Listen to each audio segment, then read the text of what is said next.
It is my opinion that you do not really understand the concept of banking. All the banks are broke. Bank Santander, Deutsche Bank, Royal Bank of Scotland, they're all broke. And why are they broke? It isn't an act of God. It isn't some sort of tsunami. They're broke because we have a system called fractional reserve banking, which means that banks can lend money that they don't actually have. It's a criminal scandal and it's been going on for too long. To add to that problem, you have moral hazard, a very significant moral hazard from the political sphere.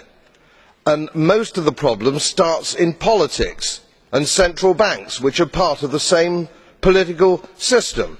We have counterfeiting, sometimes called quantitative easing, but counterfeiting by any other name. The artificial printing of money, which if any ordinary person did, they'd go to prison for a very long time. And yet governments and central banks do it all the time. Central banks repress the amount of interest that rates are, so we don't have the real cost of money. And yet we blame the retail banks for manipulating LIBOR.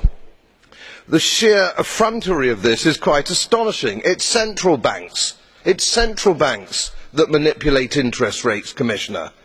And plus, underneath all this, we talk loosely, in a rather cavalier fashion, do we not, about deposit guarantees.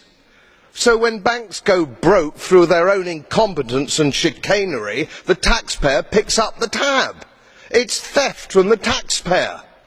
And until we start sending bankers, and I include central bankers and politicians, to prison for this outrage, it will continue.